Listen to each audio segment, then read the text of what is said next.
Blog Talk Radio.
Good evening, everybody, and welcome to Golf Talk Live. I'm your host, Ted Odorico, and this is another Thursday evening, April 2nd of 2015. We're already into another month. It's hard to believe, but here we are, the second day of April. And those of you that were playing your April Fool's jokes yesterday, I must admit I got through it unscathed this year. So thank you for not doing anything too foolish out there. But anyways, welcome to the show, and I want to remind everybody, of course, before I bring on my panel tonight for Coach's Corner, I want to remind everybody that the show is live every Thursday evening from 6 to 8 p.m. Central Standard Time. That's 7 to 9 for those of you on the East Coast. And for those of you on Pacific Time, that is 6, that would be 4 to 6 on Pacific Standard Time. So thank you for tuning in. And if you want to relay the link to anybody out there that you want to share this to, you go to blogtalkradio.com. Go up in the search key, type Golf Talk Live. That'll bring you to the home page, and you can send anybody you want there to tune into the program. As I said, we're always live every Thursday evening from 6 to 8 p.m. Central, unless I advise otherwise. But we're here tonight. We've got a great Coach's Corner panel coming up here in just a second. And a little bit later on in the broadcast, I'm going to be joined by Joshua Jacobs. He's the founder and CEO of TGA Premium Junior Golf, a great organization helping to grow the game from the junior level. We'll talk to him about all the great things that TGA is doing a little bit later on, about an hour's time. But I also want to remind everybody that during the live broadcast, you can call into the program at any time if you have any questions or comments about the program, or you want to join in on some of the panel discussions. You can do so by calling area code 646-716-4667. And you can always email me if you have any, again, questions or comments, directly to ted.golftalklive@gmail.com. And if you're interested in coming on the program, if you're somebody in the golf industry, whether you're a teacher or coach or somebody, even a player, if you want to come on the program, always more than happy to welcome you aboard. And again, you can reach me through the email at ted.golftalklive@gmail.com.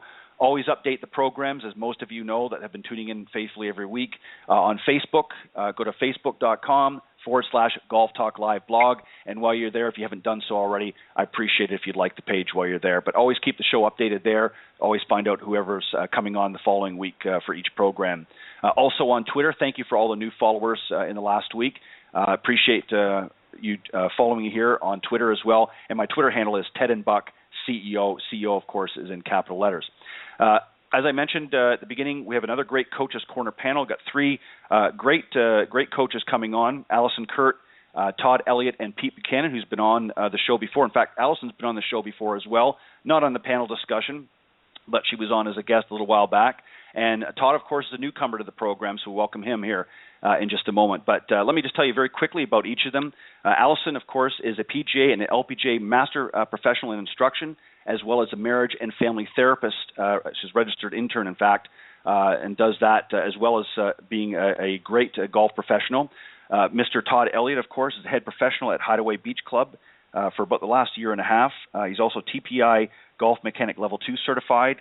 Titleist certified fitter and staff member, and also a golf writer for Coastal Breeze newspaper in Marco Island. And of course, rounding out the panel is Pete Buchanan. He's the founder and director of instruction at Plain Simple Golf, which also houses the Plain Simple Golf Circuit and Simple Swing Repeater Training Brace, and he's been teaching this great game for the last 30 years. So great panel on the show, and guys, welcome to Golf Talk Live. Thank you so much. Ted. Great to be here. Not a problem. As I mentioned to you all off the air just before we went live, what I want to focus on, I started a series with Coach's Corner this year called Planning for Success, and we covered everything from, as I mentioned, the mental side of the game, the physical side of the game, a little bit of nutrition. We talked about getting fitted properly for equipment and making sure that you do that. The other thing we did last week, I couldn't remember what we did last week, but we actually talked about a little more of the instruction side, about getting sort of connected with a great instructor out there. But this week we're going to talk about sort of rounding out the discussion with practice. And this is something that a lot of people really miss the boat on, and as you'll find out here as we go through the next hour.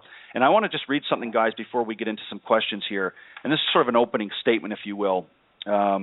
With a typical workday, of course, becoming a little bit longer for some now are up to 10 hours, where normally traditionally was an 8-hour workday.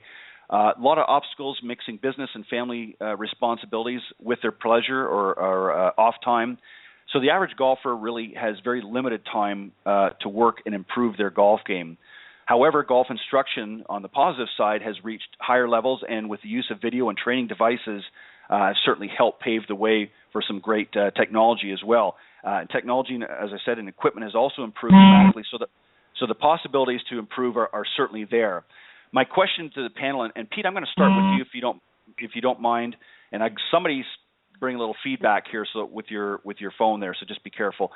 Pete, I'm going to start with you, and with all of this technology and all that's available out there, why is it still that the average handicap is still not going down to match the trends?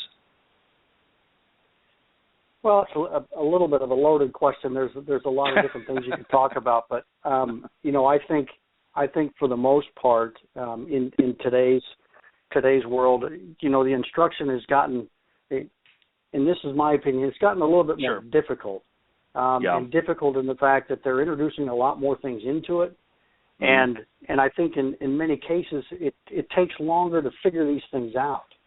I come from a background of very simple stuff, a lot of years with the John Jacobs schools, and I didn't call it playing difficult golf. I called it playing simple golf because we're trying to keep it as simple as possible. But I think in hindsight to looking at it all, I think a lot of players today, because they don't have a lot of time, and I think they find that in some cases it might be a little difficult. I think it's a little bit discouraging, and they don't practice as much. But I think for the most part, I'd like to say that we're on with the circuit we're doing, and also with the training brace that I've done, we're going the exact way you're going. We're trying to simplify it so they don't have to practice as much. I'm trying to shorten the practice time as much as possible so that they can play more golf, so they can get things done faster. So, I guess there's a lot of things you could talk about, but a lot of people are reading a lot of stuff today, and you go round and round with some of the new science and some of the new things that are going on. And some of it can make your head spin. So, is that really why the scores are up? I'm not really sure, but that's just one thing to look at. Right, Allison, do you agree with that? Do you think that maybe in some ways, as much as the technology and some of the theories that are out there, that maybe we're making at times golf a little bit too difficult for the average player? Certainly. I think with the amount of information that's available out there now, instructors can often make it way too complex, or even students have availability to get that information and can make it more complex for themselves. I think that it's really the instructor's role to be able to take that complex information and simplify it as best as possible for the student, so that message is delivered much more clearly, so that the student can get better. I do think there's a ton of different factors that play into, why students are getting better. It's interesting to see where students invest their money. They will invest their money in buying new equipment, and buying the latest and greatest training aid. But then to be able to put the time in, or to put their time towards working with a individual that's really going to help them, that always seems to be the last resort. So it's really, individual for the student. Where do they want to put their time and money into it? Do they want the equipment to make the ball go better, or do they want to invest in themselves as a student to ultimately make a better athletic motion? Right. And well said, both of you. Todd, one of the things, too, I think that part of the reason why the golf handicaps really aren't going down the way that a lot of in the industry thought they were going to, with all of the, as we just talked about here, with some of the different technology and some of the different aids out there, I think one of the possible reasons for golfers is that they really don't understand how to practice effectively. And I know, Pete, taking into what you're talking about, I mean, we certainly don't want to have to, have an hour necessarily practice session all the time. But I think that they need to be able to understand how to make better use of their time. So, Todd, what are some of the things that you try to do to get people to let's take this. Let me back up here for a second. Let's take somebody that doesn't have a lot of time. We want to plan and set up a workstation for them. We want to, and what I mean by workstation is not necessarily has to be a physical workstation, but just sort of a game plan, if you will, to sort of prepare. So, what are some of the things that you try to do with those that really don't have a lot of time, and how do you help them with their practice? Well, I'll try to, take it back to the big picture first. I want to get them enthusiastic about the game when I teach them, and have them plan to get better. Get them a plan to get better, and then when it comes to practicing, I just want them to do whatever I ask and whatever they feel is to get better. I want them to do it a little bit every day. It need to be consistent. You can't practice 3 hours one day and then go 2 weeks without practicing. Even if they can practice for 10 minutes a day, just hold a golf club in their hand in the house and maybe work on something that we're doing, and just get a golf club in their hand every day. If it's for 5 minutes in the office, 10 minutes on the range, 20 minutes at their house, whatever it may be, just be consistent with it. And I know, random practicing is a big topic of the day, trying to get people to practice randomly more, and I'm with that. I try to get people, especially in the short game, to move around and random practice, and don't just stand there and hit 50 chip shots from the same spot, because when you're out on a golf course, the lie's never the same, the hill's never the same, the shot's never the same, the pin's never in the same spot. So I think it's very important to get somebody enthusiastic, make it consistent, they be consistent in their practice, and make it random. At certain points in time, there's times when it needs to be stock practicing, but got to throw in that random practicing as well. Yeah, and well said.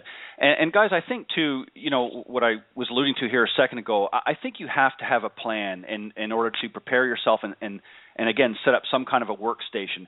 I think with any aspect of your life, whether it's in business, in your everyday home life as well, you have to have some sort of a plan as to how your day is going to be spent and how your time is going to be spent.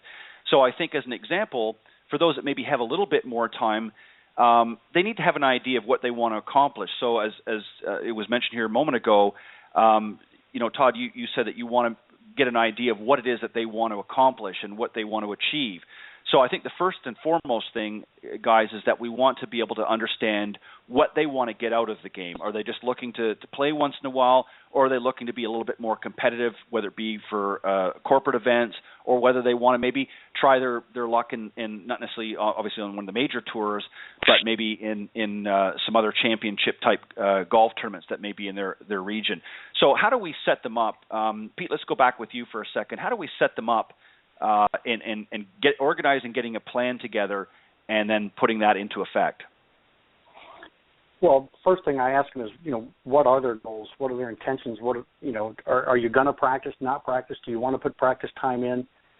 And then ask them, where do they want to take their games to? And then, depending on where that is, you're going to have to introduce some practice time to them. But, we developed, it's called a 30-day challenge, of where we have specifically put together a set of drills from putting, chipping, pitching, and the full swing, and it's a thing to follow. So it gives them specific things to do in each area of the game, and it's based so that they'll stay consistent in what they're doing.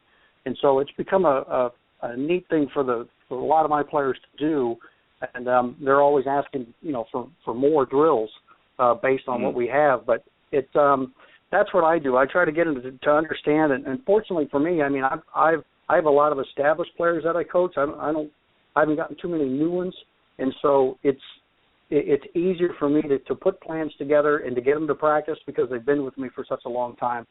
Right. But I think if somebody asked me the other day, so how do you make this a habit? And I said, well, you have to keep doing it. I said, it won't become a habit if you don't do it. So you have to practice. You have to put the repetitions in. And, the experts at one point said, 60 repetitions a day for 21 straight days to change a habit. If you're not, I don't think you necessarily have to stick to that exact scenario. But the point is, you're going to have to repeat it if you want to change it. And then, and I'm not trying to make a pitch, but because it's part of the question, I built a simple swing repeater exactly for this. Right. Because now I know they're going to repeat the same things over and over again, and it gives them such a better practice plan because now they can repeat more often, so they can get more done in less time. Yeah, and that's good. And you, by all means, guys, you're welcome to incorporate a pitch in here and there if you want. I don't object to that at all because that's really what we're here for, is we're here to help not only the average golfer that's tuning into the program, but there's also others within the industry that maybe can pick up some great tips in that from us, from our discussions as well. So by all means, Pete, I'm not offended by any pitch you want to do or the others as well. Allison, I want to go to you on this one here. We obviously have to cover all of the bases. We want to make sure that all areas of the game are properly the proper amount of attention is given, not just sort of one specific. But I think first, and you obviously deal with a lot of, in addition to golf, because of the other aspect of your career, you deal with a lot of different personalities, and so there's an emotional level as well. I think the first and foremost thing, I think as a golfer, I think we have to be honest with ourselves as far as what our strengths and weaknesses are. We have to sort of do our own sort of self-assessment and be honest with that, and not just practicing areas. In other words, if you're a good chipper, not just chipping all the time. And let's be honest, even the best of us, sometimes a practice session can be a little bit boring. So what are some things that you try to do in getting the student to sort of do a self-analysis of their own game? Part of that comes through the interview portion that I work with as I'm sort of meeting a new student. And so in that interview portion, I ask them, from your perspective, what's the best part of your game? What's the worst part of your game? I ask them why. Why do they think that? To really get a feel for how they view their strengths and their weaknesses. And if I'm working with a player through the longevity, I start to learn what their strengths and weaknesses are just based on some of the statistics that they bring back after playing in competitive rounds or after they're playing on the weekends. And so once they're able to identify their own strengths and weaknesses, then together as a team we can plan on how to fit a customized plan for them. So if they're really good at chipping, okay, we might not take as much of a percentage of our practice time towards chipping, part of it because not only are they good at that mechanically, but they have a confidence and a belief that they're a good chipper. So they don't need to put as much time into that. Sure. If their belief system is that they're a really poor putter, well, then we want to definitely quantify some different amounts of time for them to be able to change that belief system so that mechanically they're good, as well as having more confidence in that. So having the student's perspective of what their strengths and weaknesses are is absolutely pertinent to this whole process, because it's not really the instructor's perspective, it's really what the student believes that they're good and bad at. Then you can use the statistics as a fact-based system for, what, you say that you're a really good putter, you say that you've got a lot of confidence in it, but consistently you're making 40 putts around. Right. Do we need to sort of check in here, and is this discongruent? Do we need to look at this a little bit differently? So having that conversation piece, and it really all comes back to communication, having the instructor be able to communicate with the student in order to build that customized plan for them. Right, and it goes back to what I initially said, is that they have to be honest with themselves. And a lot of people, as you said, they might say they're a pretty good putter or a pretty decent chipper, but when you look at the statistics and the numbers, it really does tell the story. And a lot of times people are kind of shocked when you bring that to their attention. Say, as you just mentioned about 40 putts around. Well, that's certainly might be good compared to the rest of their game, but it may not necessarily be good overall. And as we all know, the short game is extremely important. Todd, this sort of brings to sort of the next evolution, if you will, of really along that same lines, is knowing what you're working on and why. And this is really where an expert instructor can be a big help. Everyone has things that they would like or need to change in their golf swing, or particularly their short game, and having an understanding of what your errors are, and it kind of talks a little bit about what Allison was just referring to. But more importantly, a plan to change them is really the first step and the most important way to get the most out of your practice sessions. So how do we help develop a clear picture of what they're doing wrong? I mean, obviously we can see what they're doing wrong, but how do we do that? And then how do we help them seek out somebody, or how do we encourage them to I mean, obviously they're coming to you, so they've already found an instructor, but how do we then take it to the next level and create that plan, and then based on the advice that you're giving them, implement that plan? Well, I think I know that's a lot. I know that's a lot of questions wrapped into one, but no worries. I think as an instructor, first of all, I have to have a clear idea what I want to fix and what it's going to do, and obviously make the biggest impact right away, make them better right away. And to get that across to your student, not only do you need words, and not only do you need to put them in the positions and the feelings, by putting your hands on them and moving them into that spot, but you need some of these technology things that we discussed before that can be detrimental if you use them incorrectly. But if you use them for understanding and compliance, they work really, really well. Now, if you include them in the process of the decision-making of what you're doing, that's not a good thing. But once you've made the decision, once you've got them on the idea of what's going on, what you want them to do, then you can show them the video of the differences. Then you can show them, if you have a TrackMan, you can show them the numbers of what you want them to do, and then how the different, feelings are between good and bad. And so you just have to get them to understand, and then you use these things, obviously, to get them to understand and then to comply. And if that they see it, they hear it, in all the ways that communication takes place, then they will have a compliance and try to fix it and have a game plan. Right. Well said. Now, it was mentioned earlier, Todd, I believe it was you, or it might have been Pete, I'm not sure, mentioned about, using, a training aid or something even in the house.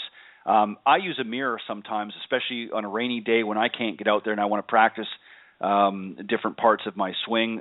Fortunately, I have a very high ceiling, so I can pretty much swing any club in the bag, including the driver, if I so choose. Now, I certainly don't swing it in necessarily full force, but I have full-length mirrors in part of my my home, so I'm able to actually look in the mirror and just go to the different areas of the swing and just, sort of a checkpoint system, if you will. Obviously, Pete, as an example, you're up in the St. Louis area, so even though you've all sort of finished shoveling out this year, it's still not the best weather out there. So what are some other ways that people can incorporate maybe some good practice time in what you would traditionally call the off-season? I know there's a lot of indoor facilities available nowadays, but for those that maybe don't have access to it or just don't have the time, obviously the mirror is one, but what are some other things that you've been able to encourage your students to do while they're waiting for the ice to thaw and the snow to leave? Well, one of the things I like them to do a lot of is I like them to putt a lot and putt on different surfaces, whether they got hardwood floors or whether they have carpet or, just putting the putter in their hands and putting around the house. And we have, when my kids were little, we had an 18-hole course in the house, and we had about every condition you could imagine. And so it's just a chance to play and get some feel for what's going on, and also to, if you've got room to swing, just make practice swings. A lot of the drills I have don't involve a ball, and so it's right. Just making them aware of things they're trying to do. Fortunately for me, I have an indoor facility for the winter, so we're able to go inside and really do some work with the simulator. So a lot of my guys don't stop; they just keep going right on from when the season and when the weather doesn't allow them to go outside, we can keep moving. But anything they can do indoors from a standpoint. I also have some exercises that I have them do. Some involve a weighted ball, some involve different weights, and just working on specific areas that I think they need help with, and then we can do some exercises through the winter to keep them flexible, to keep them strong in some areas, and so that they're just not, just sitting around and leaving the game for 6 months or 4 months and not doing anything. Yeah. So anything they can do to try to pick it up and I'd like for them all to do something for the winter. They don't all do it, but some of them have other things they like to do during the winter time. So, but I think if they want to get some things done, there are definitely some drills and exercises other than having a club in your hand that you can do through the winter time. Yeah, and I like that you point out, and Allison, I want you to chime in on this and maybe expand a little bit further. I think one of the other things too is, and you and Pete, you talked about this just a second ago about really, stretching and doing some other things to keep yourself flexible in that, because I think one of the biggest problems, and even those that live in good climates, not everybody play. I live down in Florida, of course, and I can play golf virtually every day. Pretty much 365 days a year for the most part. But, there's times when whatever reason you can't get out there. But a lot of people kind of take, a little bit longer periods of time off. Maybe they're not out playing golf on a regular basis. So your game is going to suffer. I don't care what level you're on. So, Allison, what are some things that you try to do not only for your students but for yourself to keep yourself in shape and in top form for when you're playing golf? And maybe, I know you don't really have an off season per se because you're out in California, but what do you try to do to prolong that thing? Well, I think definitely during non-peak times, I'm in the gym. I'm doing athletic motions that closely resemble the golf swing. So a lot of my customized workouts for myself do a lot of twisting and coiling and strength-based as well as flexibility-based. So I have a plan that's built for me. I'm also TPI certified, so I will do the assessment on myself to make sure that I'm limiting any sort of limitations in my body, so making sure that all the parts that I need to move correctly are moving correctly. So for any students who might have a down season, I would encourage them to get TPI assessed to see what sort of limitations they might have in their body and to be able to work on those during the off season. But what's interesting is I actually grew up in St. Louis, and so I know when golf season ends and I know when it starts to pick up. And during those winter months, I played other sports. So they might have been different than golf. It might have been basketball. It might have been swimming. But just any sort of physical motion is better than none. So if they're not able to touch a golf club for a couple of months, do something that's still physical, something that's still firing the muscles, still something that's getting the body moving instead of keeping the body still. Right, exactly, and I agree with that. And being from originally from a northern climate myself, a little further north of that, I was the same way. I always tried to keep myself. Of course, I played hockey and other things like that as well, which kept the legs in shape and the glutes and things like that, which worked very well for golf. I downhill skied a little bit as well, but did other things, swam and did all kinds of things. So it helped keep me physically active as I was growing up. So that was good. But a lot of people, unfortunately, they park themselves in a chair or on the couch, or they're just not as active because they're, just don't have other activities going on per se. And a lot of times this is why you get sort of that rusty feeling, if you will, coming back into the season. I want to talk about really, at this point, I want to move into the next part of it, and that is really to make every range session count. And I'm not going to limit it just to the range because I realize that nowadays we want to encourage the students to get out on the golf course as well and not just hitting balls on a range. But let's start with the range part of it first. Obviously, we want them to focus on each and every practice range session. We want them to maybe work on specific areas of the golf swing if need be. And we may even want them to practice a particular shot, shape, for example, or a specific part of their game. And one of the things that I always try to do is I always try to incorporate a little exercise, if you will, into it, and that is dividing their sessions into really three phases and of hitting balls. I want a sort of a warm-up phase, and then sort of the practice phase, and then sort of a cool-down phase. And the reason why I want to do that personally is because I find that if the average golfer just sort of gets out there and starts beating balls after, and not really doing anything to sort of warm up and get, loosened up, then they just don't really get the full benefit of it. And Todd, I'm sure you've seen this as well. see somebody going out to the range and they've got a bucket or whatever of balls, or maybe the course might have balls out there already, and they just get out there and they just pull out a club and boom, boom, boom, boom, and 10 shots are fired off in about a minute. Is that something you've seen a lot? And what do you try to do to break that sort of cycle with some of the people you're seeing out in the range or out in the golf course? Well, I mean, through my TPI as well as Allison, I mean, I'm sure she's, seen a lot of this. We've been educated on how to warm up, and I think that's a lot of people just don't understand what warming up is. They'll do some toe touches or some static stretching where that's really more of a cool down.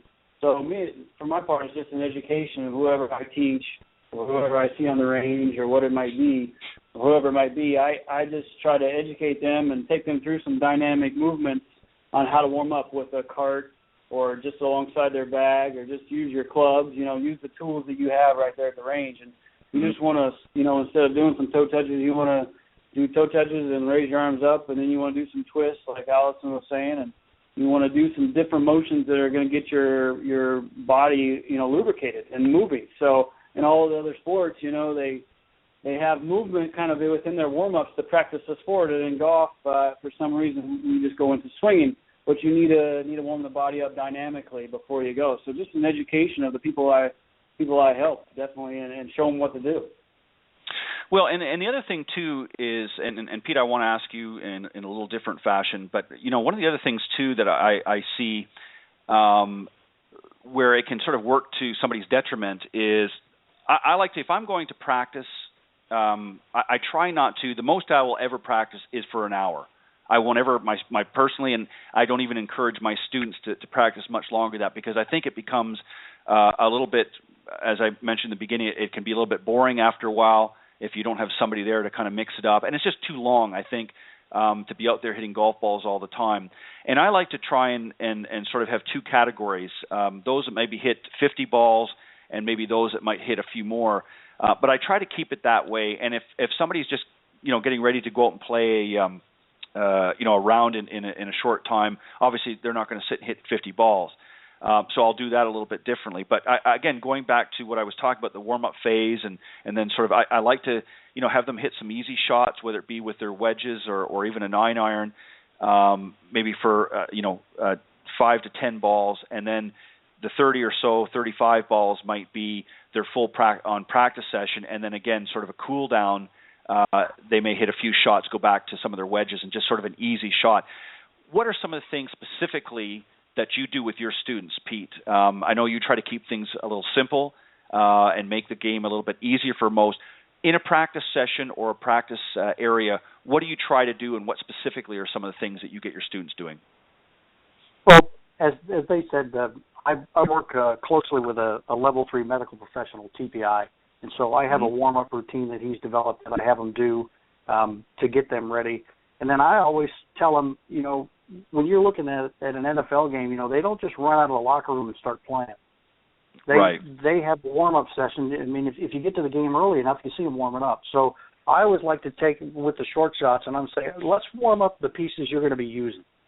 So what are we trying to do? So if we're looking at the swing, let's get started and let's warm up what we're going to be using today. If we're trying to make a certain move this way or that way, let's start off easy, let's start off short, let's do some small shots, and let's work our way up into what we're trying to do. So I'll have them hit, pitch shots, probably 15 or 20 pitch shots just to get ready, and then we'll move up, and I'll say, well, that's great. Now let's take a 9-iron and let's do the same thing, and they'll maybe go a little further, and we'll just sort of work up and get them warmed up to what we're trying to do for that lesson, and the things that I want them to work on. So I think it's much easier, and I know a lot of the guys tell me that, with those sessions that we start off with, and I should say gals too, I don't just teach guys, I got both, but when we start off with the short shots, they said it's so much better from a ball control standpoint in their lessons when we start off that way. Sure. I've always, you look at the range and you see the guy drive up, pours the balls down, and he hits 50 drives for the pleasure of 2 and then goes off to the first tee, and then he wonders why he can't play. Yeah. So, and there's a lot of them that do that, but, I always say your practice has to have a purpose. Yeah. And so if there's no purpose, then there's no reason to practice. So if you're not gonna have an exact thing that you're gonna do to go practice. And I said, then don't practice because it's not going to do you any good. There has to be a purpose to what you're doing. And I'm with you. I don't think they should practice, that long. I mean, if they're going to go more than an hour, then I want them to split it up with what they're doing. I don't want them to just beat balls for 3 hours. Let's go do some putting, some chipping, some pitching, some bunker shots. Let's break it up in that time frame. When I did a lot of the golf school work, we had them out there from 9 to 3, and you can just see, even though we're doing different sessions, that's a lot of hitting. And so, it can definitely wear them down. So I think if they always have a purpose to what they're doing, I think it's going to make it a lot easier for them. And I think they'll get faster toward where they're going if they do that. Exactly. And the other thing, too, I think that we have to be mindful of, and this is why I try to limit it to an hour. Now, obviously, if I'm taking them out on the course, it might involve some extra time, obviously, on an on-course session. But the other issue that I think that we forget sometimes as instructors is the student's attention span.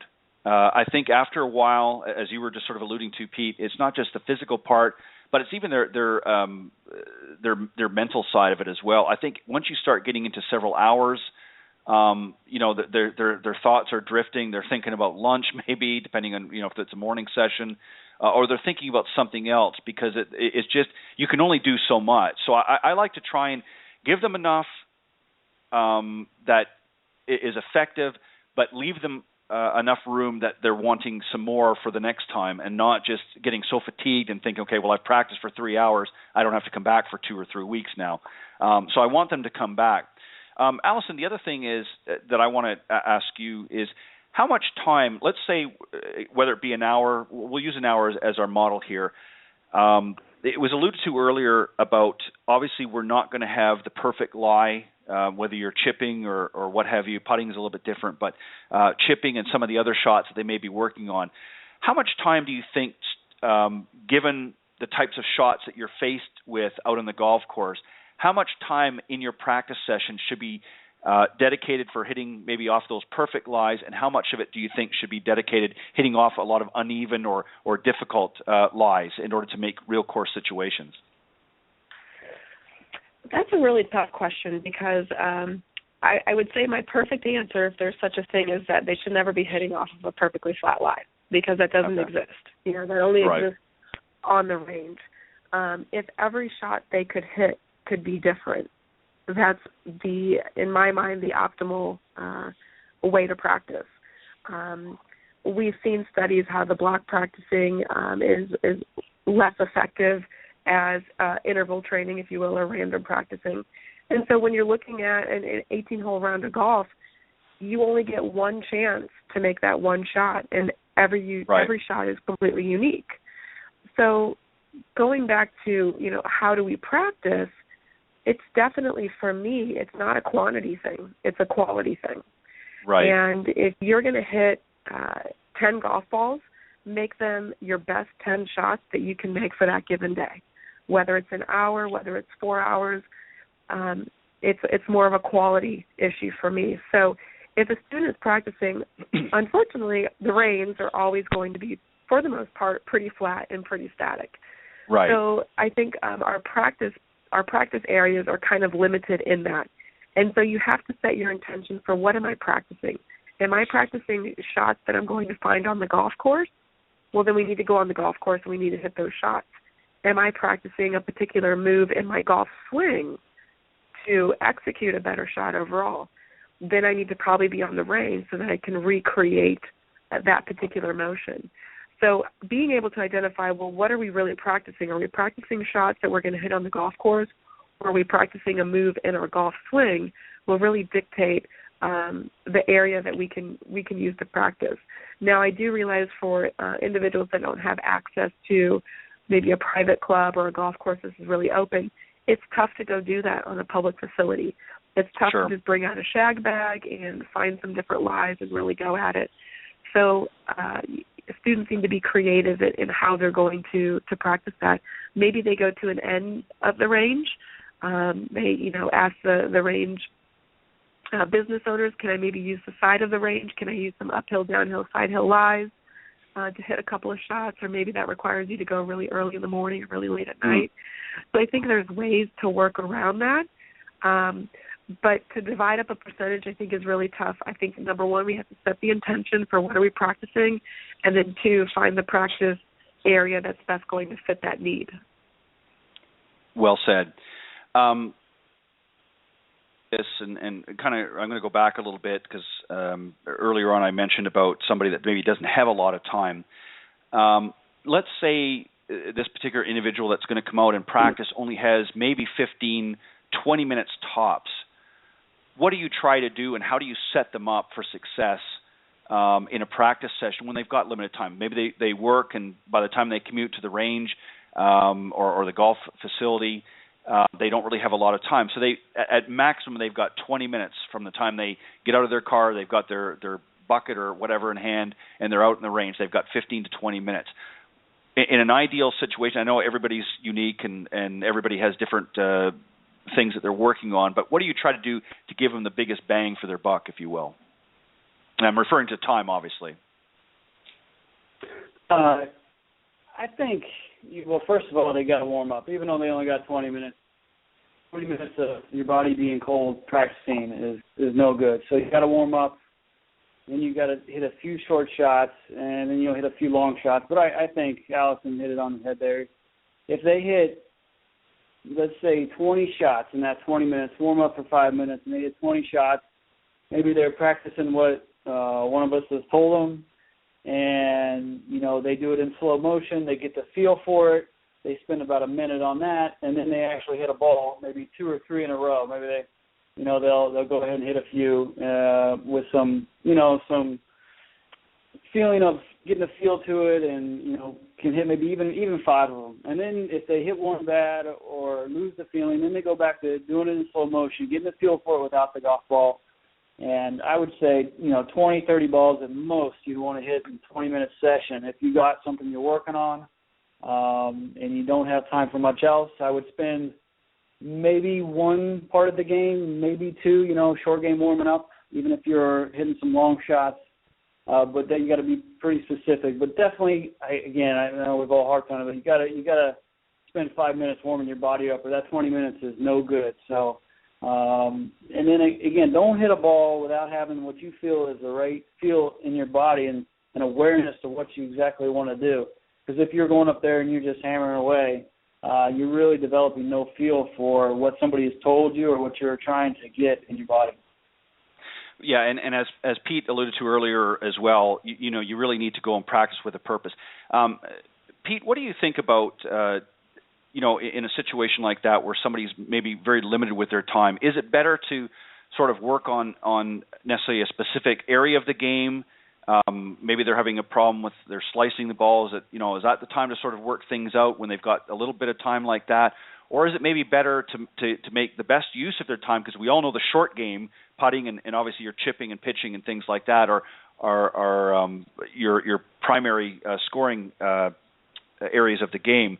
Is it better to spend, when you only have limited time, in that area of the game and wait until you have a little bit longer time to spend to work out some of the kinks and the bugs?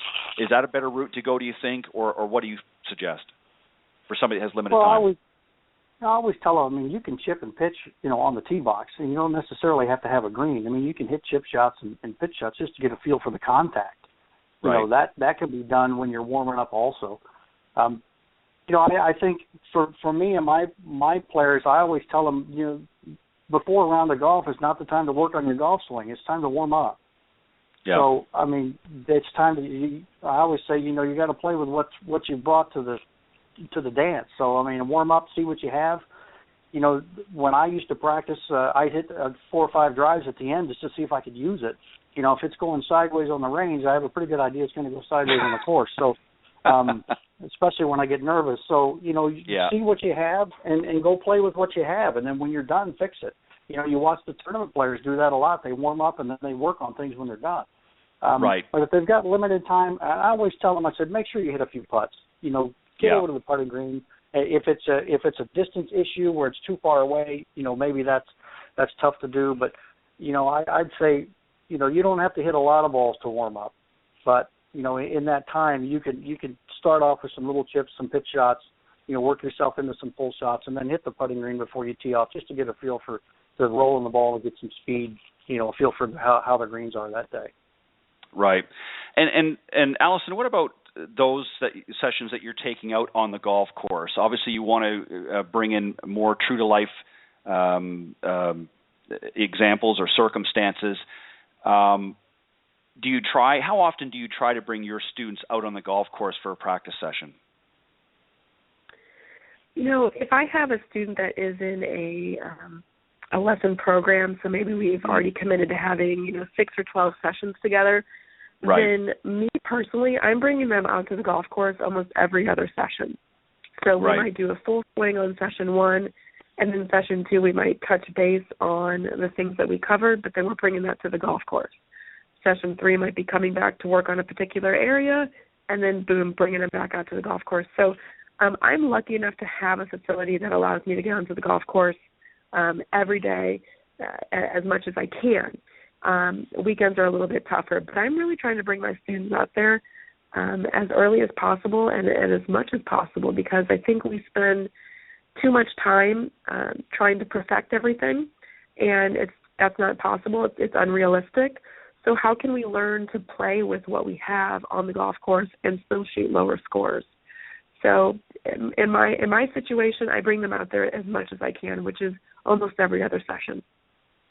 Yeah, and I think that's important. I think a lot of the instructors are doing that now. I think they've realized that it's as you are doing, Allison. It's have certainly a full-on session on the range and look at certain specific areas that they need work on, but then get them out in the course as quickly as possible, maybe in the next session. Just because a lot of times bring them in that real life sort of situation. I mean, the range, as we all know, you can hit ball after ball, and the pressure really isn't on quite the same. I mean, for some people it is, of course, if they're a little bit nervous having somebody watch them. But for the most part, people get a little bit comfortable on the range, more so than when they get out in the golf course. Now suddenly they've got a situation where the ball's maybe in a downhill situation or an uphill or a side hill or what have you, or maybe in some thick rough, and now suddenly they have to execute in a shot. What about things, too, and a lot of people do this, and we haven't really talked too much about this, but Todd, I'll bring this one to you. What about giving them something to focus on as part of their session? I'm not talking about a specific area of the swing, but I'm talking about when they get in there and practicing with a purpose, visualizing some real-life situations. For instance, when they get up in the range, if they're going to hit their driver, maybe some visualization of hitting that first tee shot on their home course, or if they're working on putts, maybe some putts that they normally have difficulty when they're playing, not just hitting 3-foot putts and making a game out of it, but maybe working on if lag putts is an area that maybe they have a lot of trouble with, getting it down so they can get it in 2, in worst case scenario, instead of 3 putts. What about things like that? Do you try to encourage them to have a sort of a visualization when they're on the range and not just pick a target and hit to it? What do you try to do to incorporate that? Well, I think a lot of students, you just got to get them to pick a target. I think some of them don't. They're just hitting out into the range, and that range is pretty good size. And then when they get on the course, it looks pretty small because they haven't really had a specific target on the range. So I definitely don't assume that they have a target. And a lot of people, when I ask them when we first start, is where's your target, and they don't have one. So first of all is to get a target. But I like a lot of the alignment sticks. I use the 2 or 3 that I have a lot. Whether it's to put one out in front, maybe 7 to 10 yards out in front of the player on the target line, in between the ball and the target. And just so they know visually what that looks like, and that they can work to the right of it or work to the left of it or whatever maybe they have trouble with. If they usually start out at the target, they can maybe try to start out to the right of the target. But it just depends on different players. Some people, we're trying to work on visually, how the ball is turning and the way they're working it, and some were just trying to see it go up in the air. But I definitely think when it comes to putting, I don't like it always to be at the hole. I think that, Right. You need to pick something that's not quite so small. Like if I'm working on light putting, I'm putting, again, down a alignment stick, and we're seeing how close we can get to the alignment stick. So, something a little bit not so specific, actually totally opposite when it comes to, hitting balls and putting. With putting, we're trying to get a feel for speed. We're just hitting a certain area and trying to get how close we can get to the stick. I don't like people to work on 10 to 15 footers. They, first of all, a lot of people have expectations that they're supposed to make a lot and they don't. So I like 3 footers, when we're working on. So very specific there, pretty straight. Get your confidence up. If you miss one, you get a lot of feedback on that. Obviously, you need to work on that a little bit, and there's something wrong there. But it's totally different in those areas. Yeah, Pete. What about in a situation? We obviously want to keep things simple, but what about for some of our senior players out there that just, again, don't spend a lot of time in that? What are some things that we can do as professionals to, as I say, you can't teach an old dog new tricks. Well, I don't believe that. I think you can if somebody has the ambition. But what do you try to do with some of your more senior players that maybe don't have a very good practice routine? They can hit a decent ball and they're kind of working with their game. You certainly don't want to change their swing or reinvent the wheel, but what do you try to do to encourage them to get the maximum out of their practice sessions so that they're going to be able to benefit when they play? Well, one of the things that I've done with a lot of the players is we developed basically a scoring system where you look at, how many tee shots you're supposed to have, how many second shots, how many third shots, and then the putts. And we break it down into the different shots that they're going to have. And so we can sort of look at it and break the game down and give them an idea of a lot of times they think, well, if I could just hit my tee shots better, I'd score better. And then you show them that that's not really the case. I mean, you right. hit 14 fairways out of 14, and you still didn't play very well. So I think it helps to focus it down. What we usually find is the vast majority of their troubles from 40 yards on in. And so, I try to get them to spend a little bit more time doing that and split it up. I've got different drills and different things that I have for it, different games they can play, and just to split it out into different segments. And those, if you're not careful, I always say with those guys, if you get around and practice with them, you better have a pocket full of nickels because they'll take them all. I mean, they're competitive. And so, a few little wages, on some of those shots makes it a lot more fun for them. And, you can just do it that way. But I think, a lot of times, they just don't, they don't think they want to take the time to practice. But I think if you can just show them the benefits, especially on the short shots, and how much it can actually save them, I think it's more beneficial. And then they start to see it and they start to practice a little bit more. And I think for them it's easier to practice those shots, putting, chipping, pitching, instead of just out there just hammering balls, which they really don't do anyway. So. Right. And Allison, what about course management? What about that, incorporating that in? I mean, Nicholas was famous for his mental game and really having a top-notch course management style, if you will, and it wasn't about beating balls for him, and it wasn't about how far he necessarily could hit it. I mean, he could certainly hit it a good distance, and he could certainly hit it fairly accurate, but he worked with what he had. He had a very a good fade, and he was able to utilize that. But his course management was what really won him the tournaments that he did. So is that something that you try to work in with your students as well, and not just, going out there and hitting targets and that, but getting them to really think about what they're preparing to do, especially when you take them out on one of the on-course sessions? Yeah, it's part of my nature to really always work on the mental game with students, and part of that mental game is strategy and thinking through what are they doing. And so I really try to impart on them to have a really a mindful approach to what they're doing. So always knowing what their intention is, always staying present, always thinking through what is my goal of this shot, instead of just getting up there looking for the biggest part of the fairway and then going at it. So I do ask a lot of why. Why would you want to aim at the biggest part? Why wouldn't you want to aim at the left part or the right part of a particular fairway? So that they gain an understanding that's a little bit deeper into their own game, and that they really become the fine-tuned expert of their own game. So looking at the strategy, I think you can also sort of have them play to their strengths and to their weaknesses on the golf course, which can ultimately lower scoring. But if they know that when it comes down to nerves or those past couple of holes and they're starting to fade it, then having developed a course strategy and a management for their particular game will allow them to be able to finish up those couple of holes. So that is always a discussion that I have with my players, is how are we approaching this hole? Do we have an intent on what our strategy is, and why? Why would you even want to go through that method? Let's talk through, let's see the logic and the reasoning behind it. Because I think that's really imperative when we're looking at how to shave strokes off. Not is it always technique, but it's sort of our approach to it. Is there a different technique that could be used that's lower risk and we gain more from it? That can also be part of the strategy too. What sort of clubs are we using to hit these particular shots? So very, very important part of the game, and I certainly cover it with all of my players when we do on-course lessons. Yeah, and excellent answer to that. I'm a firm believer, as I know all of you are. I think in really, I think sort of instruction of old was always to, if there was a problem with the slice, we sort of focused on that. And I think as instruction and as instructors evolved over the last few decades, I think that we've all recognized the importance of all aspects of the game, not just necessarily hitting the straightest shots, working sometimes with what you've got, but also how important the mental side. I think we've all seen, especially as we watch some of the elite players, work on their games. They're working on all aspects. They're working on not only their ball striking ability, but they're working on their physical fitness, and they're of course working on their mental side and emotions. And emotions play a big role, as we talked about a few weeks ago on here with one of the guests.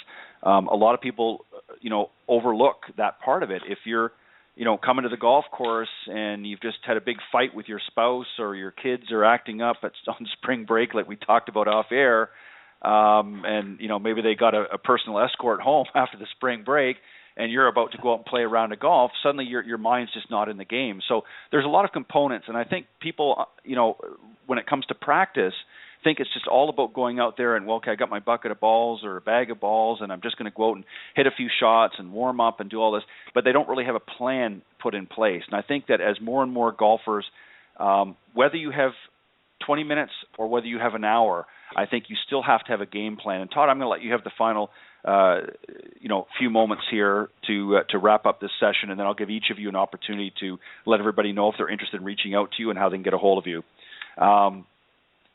Todd, I just want you to sort of wrap up, if you will, sort of instill some words of advice, if you will, to those that are tuning into the program tonight as they get ready for a new spring season in most of the country, especially the northeast part of the country.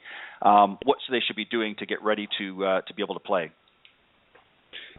Well, I think I'm big into getting the body ready. I think it has a lot to do the golfer's ceiling, and definitely the body. You can play good golf with a non-functional body, and you can play really bad golf with a very golf functional body. But I would take my chances with a very golf functional body. Get you a TPI trainer, learn how to be mobile, be stable, maybe a little power, and really get the body ready. And then try to do all the right things, as in we talked about practice and warming up and going about the game correctly. And that is just do what's best for you. And that's, you have to practice, you have to try all these things to find out what's best for you. Everybody on tour, I bet, probably has a different routine. They show up at a different time. They warm up a little bit differently. But you have to find out what's best for you and go find, obviously, a PGA professional that can help you out with that. What is that for you? And not so much just a swing instructor, but a coach, a total golf coach, somebody that can help you do it all. How do I warm up? How's my pre-shot routine? How am I swinging? How am I putting? How am I chipping? How's my body? Build a team around yourself and go through the whole process. Cover it all. Yeah, well said. Allison and gentlemen, great session. I enjoyed that. I even learned a little bit along the way. Pete, I'm going to let you start off first. For those that are interested, that maybe would like to reach out to you and get involved in your area, let them know how they can do that. And if you have a website and whatnot, this is a good opportunity to make them aware of it. And they can go out to plainsimplegolf.com, and the plain is Plane, plainsimplegolf.com, and that has all of the contact information and all the things that we do are covered in there, so they can go out there and find me there. Perfect. And anything specific that you got planned for the new year? Anything specific that you're working on or different that you're going to be adding to your repertoire? Well, we've developed a new session called the Plain Simple Golf Circuit. It's a combination that I do with Dr. Jeremy Maxwell, who I mentioned before. He's a level 3 medical professional TPI. And so we cover both bases, what he does and what I do, and we put a session together, and it's becoming very popular. I mean, we're getting the players ready to go. He's a chiropractor by trade. Sure. And so we get the body ready to move, and then we're finding that by combining what he's doing with what I'm doing, we're getting players into great golf really, really fast. And so that's one of the things we're concentrating on heavily this year. Well, perfect. And go to plainsimplegolf.com if you want to learn more information about that, and if you want to get in touch with Mr. Pete Buchanan. Pete, thank you as always for coming on the program. Allison, if I'm going to let you go next, if you want to let those know how they can get in touch with you or reach out and find a little bit more on how you can help them with their game. Sure. All my contact information is on my website, which is www.AlisonCurtGolf.com. That's ALISONCURDT golf.com. I teach out at Wood Ranch Golf Club for members and non-members, so anyone who's not a member can come on out and see me and work on their game. My email is there, my phone number is there, as well as the location. I also do offer mental coaching, so for individuals that don't want to work on their physical side and want to work on their mental and emotional side in any athletics, not just golf, my contact information is on there as well, and we can do that in office or at a specific site of competition, so we can work on that as well. So mental and physical side, you can go ahead and reach out. Perfect. And Allison, anything special that you're working on this year? Anything exciting coming up in your new year? Yeah, I'm actually getting some training done in a modality called EMDR, which is eye movement desensitization reprocessing. And so my intention there is to work with individuals in athletics that have incorporated some sort of failure or a trauma, being able to get past that so that it doesn't intercede with future competitions. So it'll be more of a mental approach, a different modality to work with athletes. And then on the personal side, I'm just gearing up for the KPMG PGA Women's Championship in June. So just personally working on my game there and looking forward to competing myself. Perfect. Well, good luck with that, Allison. I know you're going to do well, and I hope you would. I'm going to be rooting for you. So thank you as well for joining in. And you're always welcome to come back on the program. And last but not least, Mr. Todd Elliott, let the folks know how they can reach out if they so choose, and also let us know if there's anything special that you're working on this year. Sure. One of the best ways to get a hold of me is on Twitter at Elliott, that's ELLIOTT, Golf Pro, and that's, of course, at Elliott Golf Pro. And then my email is T, my first initial, and then Elliott, ELLIOTT, at hideawaybeachclub.org. And, I spent a lot of time this season studying different things and getting my knowledge better, but it's time to make a plan this summer for me to get a little better. And one of those things will be level 3 TPI. And trying to get my fitness director just became level 1 certified, and so we're going to put a program together with an all-encompassing program about the body and the swing and everything, and we're going to put that together and try to present that to our members next year. Perfect. Well, guys, thank you very much for coming on Coach's Corner panel. I appreciate, as always, your insight and input. And, all you have to do is just simply reach out to me. I know some of you are going to be coming on. I think all of you are at some point throughout the next few months are going to be coming back for some other sessions. So I appreciate you for stepping up. And I know it takes a lot of your time and especially family time here in the evening to do this program. So I appreciate it very much. And I know the audience does as well. And thank you for stepping up and doing this tonight for me. Thanks, Ted. You're very welcome, Ted. All right. Have a great weekend, guys. All right, thank you. Thank you. You too. Bye-bye. Okay, that was Pete Buchanan, Todd Elliott, and Allison Kurt on the Coach's Corner panel tonight. And I see my guest tonight is ready to go. So let me just, before I bring him on, let me just introduce my guest interview this evening, a little bit later. Joshua Jacobs, he's the founder and CEO of TGA Premier Junior Golf. And let me just tell you a little bit about what they're doing. Their program develops new golfers to help replace some of the baby boomers out there. And for the last 20 years, Of course, the baby boomers have been the primary demographic supporting the game of golf. And as they begin to age and play less golf, or even some cases leave the game, the primary concern in the industry really has been to determine how they can be replaced. And while increasing participation and getting existing golfers to play more rounds is certainly been a priority with the industry, really the development of new golfers over the next several decades, is going to be really a crucial component for the futures game. And over the last 10 years, TGA Premier Junior Golf, we'll call it TGA for short, has developed a leading industry program that is bringing new golfers into the sport by making it accessible and affordable to the masses and general public. It is accomplished through a unique after-school golf enrichment program that, as of 2014, has brought over 325,000 juniors into golf while making it available to 1.5 million young families nationwide through schools and community centers. So without any further hesitation, let me bring on Mr. Joshua Jacobs. Ted, I don't think I need to say anything else. No, I think we're good. I think we're good, exactly. Well, I wanted to just sort of give the audience just a little bit of an intro on what you do and that, and I know we'll get into it more as we go through the next hour. But when I was first approached by Kevin and he talked about this, and I thought to myself, because it's really what I have felt for a long, long time is something that's been needed. And I know you've been doing this for quite some time now.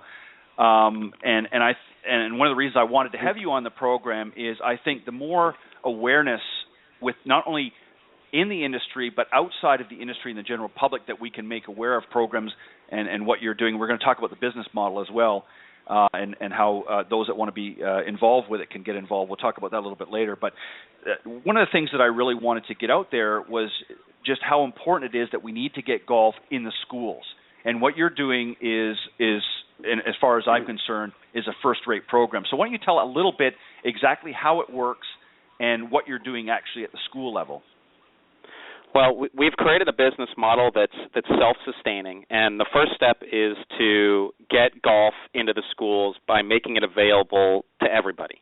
And the way that we do this is we do it through predominantly after-school and before-school programs, where we come in and we do everything for the people who want to participate. The parents are signing up, they're paying a fee, they're volunteering to give the kids an opportunity to learn. We do it indoors, we do it outdoors, it's year-round, and it's a multiple-level program, so the kids are vested in the sport of golf over a longer period of time than just one touch like a PE program.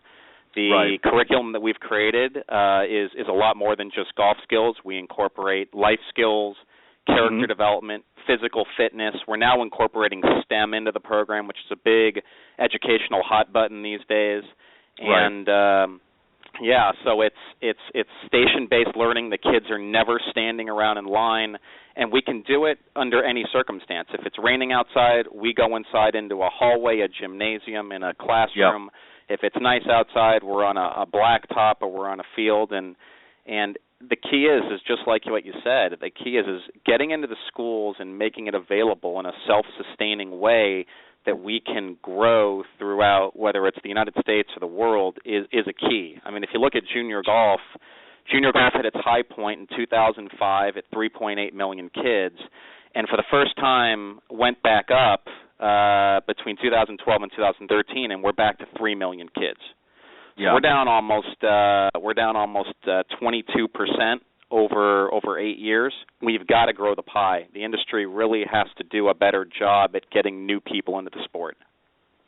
Well, and I think one of the biggest problems has been for a long time. I mean, you and I know this, and you'll understand where I'm going with this. Golf is not certainly, compared to some other sports like even tennis, is not a cheap sport.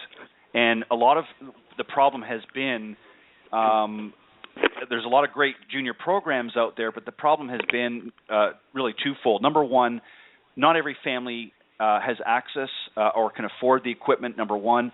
But also, two, a lot of the kids look at it, or the parents will look at it and say, well, my kid's really not that great of a golfer, so they're not going to be able to get into that junior program, so they don't even bother to get them in there. And not all families belong to a club or have access to a club nearby. So really what you're doing is you're filling a void that has been long overdue, and you've turned it obviously into a successful business model, but you've taken really an idea of of introducing kids. Because here's the thing, Joshua, that really I think I'm trying to get at.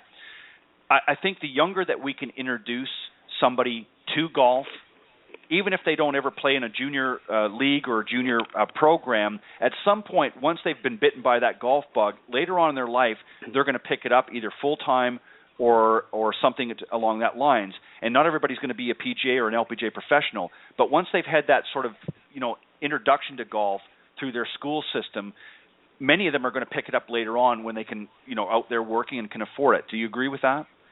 Well, absolutely. The probability of them picking it up later in life if they're introduced at an early age and have a positive experience is always greater.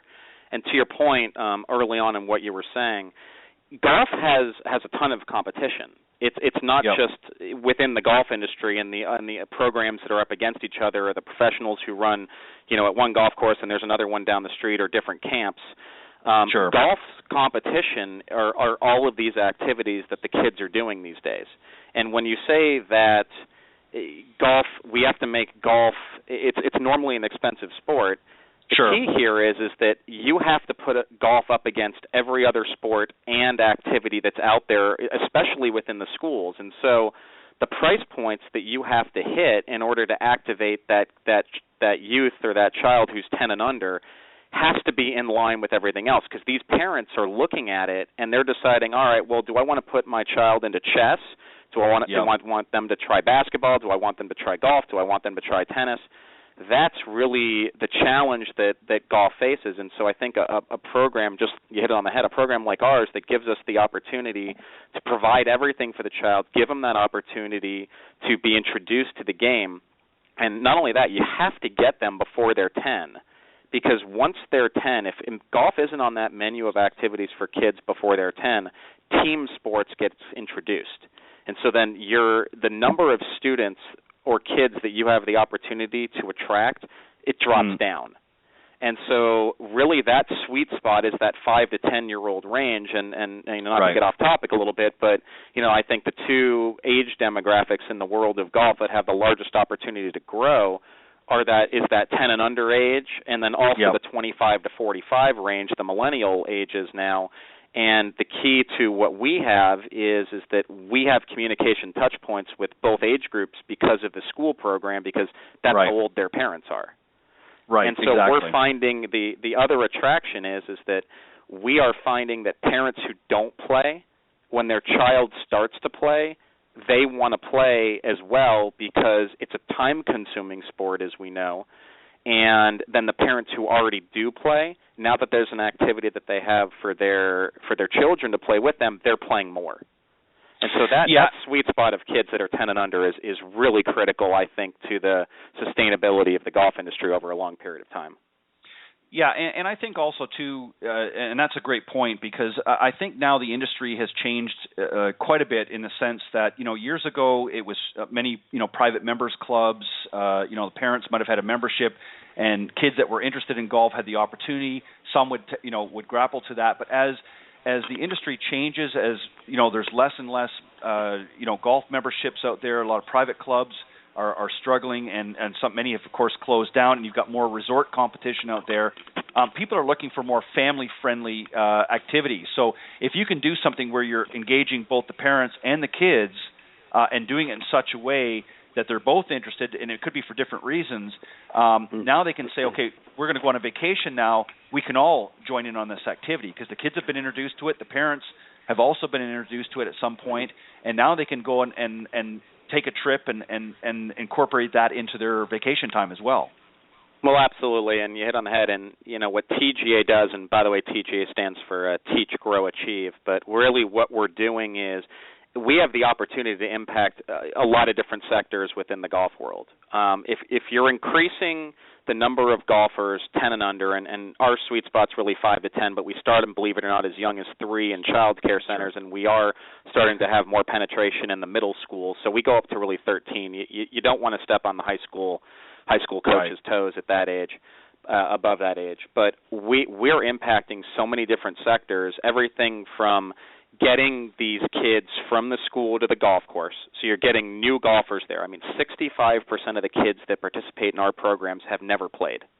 And so we're bringing new clientele to golf courses with almost a 30% transition rate from the schools to the golf course. Wow. So we're impacting tee times, rounds played, revenue generated at those facilities. Just as you mentioned, these holidays that people are going on when the kids start playing golf, it's a great way to get everyone on the same page and go take a vacation. We're impacting PGA and LPGA professionals because we're providing new people to go to the golf course, and they're going to have to learn at some point above and beyond the school programs that we do. So that sweet spot of 5 to 10, again, it's critical to not only the number of players in our industry, but also in the economic how much we're going to thrive economically in the golf world as well. Right, and your program has really been, and as you put it, really a feeder program to a lot of the other junior programs out there and different things like the drive, chip, and putt, and obviously the PGA Junior League. How is that? How have you been able to really help some of these other programs that are out there by doing what you're doing? Well, first of all, we promote them. The drive, chip, and putt is a great initiative. It's one of the few initiatives, I think, for those of us in the golf world where you had three entities really come together, leaders in the golf world come together, Augusta National, the USGA, and the PGA of America to create this great initiative. Right. And it's, I wish that there would be more collaboration across more entities within the golf industry, because I think if there was, we'd be infinitely more powerful to grow the game, especially for the youth. But drive, chip, and putt's awesome. Certainly, PGA Junior League is wonderful. Steve Tanner runs that for the PGA of America, and he's doing a great job at evolving it. I'm sure you heard about the collaboration with them and Trump National in LA. That we're 20 minutes from there. Our headquarters are in the Los Angeles area, so awesome for them to be able to get some national TV exposure for Junior League golf. And we started leagues as well throughout our TGA chapters across the country. A little bit different philosophy, but we are a feeder system into PGA Junior League. We hold all of our leagues at the same facility. So they're going to play, if you play Little League and AYSO, your regular season is at one set of ball fields or one set of soccer fields.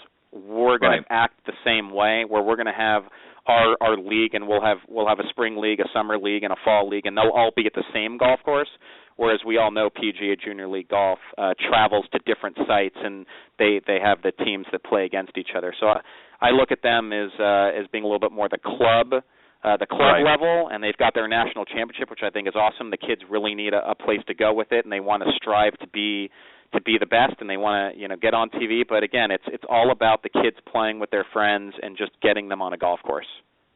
Yeah, and I agree, and I think anything that we can do to help grow this game, and I think one of the things that the industry really focused on for far too long. And I understand equipment is great with technology, and it's been interesting to see how the game on that end has evolved. But so much of dollars that have been generated through equipment and certain areas of the golf industry has just gone into mass marketing new equipment and really targeting just one segment of the population. And there's so many young golfers out there that would love to play the game, as I said, but they're just not able to get into it. So a program and a benefit that you're offering is allowing that to happen. So tell us a little bit about the history of the program, what sort of inspired and got you to develop the model and then ultimately franchise it. Well, we started the program in 2003 in Los Angeles. I grew up with golf. I've been playing since I was 3. I played high school golf. I played AJGA. I played in college at Emory University in Atlanta, and always had wanted to be part of the golf world. When I graduated Emory, I was a producer at Fox Sports in Los Angeles, and went on to start a couple businesses after that. And then I came up with a concept to bring golf into schools. My little sister was picking after school programs, and my mom, who was the head of the PTA, was sitting there, and we were looking through her booklet, and I said, do you guys offer golf? And she said no. And I started thinking, and I started doing some research and found out that it really didn't exist. So I put together a curriculum and and got some equipment and started bringing it around to schools, and they started saying yes. And we ran a program at 6 schools and had about 75 kids, and then we were at 15 schools and then 20 schools, and we got to about 40 schools, and we were partnering with golf courses and offering camps. And just as you were saying, you know, getting the family involved is critical. We were offering parent-child events. And we started getting calls from around the country, from PGA professionals, LPGA professionals, entrepreneurial people who wanted to be in the golf world. And they kept asking, you know, how do you do this? How is this working? Because at the time, back in 2003, it wasn't normal to teach golf anywhere but at a golf course. And it still wasn't recommended to charge someone to learn how to play. Yeah. So the industry had I think really thought that kids should be learning for free, but every other sport, even sports that are much less expensive to play, were charging. And the research shows that the longer that a student or a child stays with a sport, the more vested the parents are in it, and the more likely they are to stay in it. Yeah. So we came up with this concept, and we started with 1 level, then went to 3 and went to 5, and then we added education components to it and really made it a true enrichment program so that the schools really couldn't say no.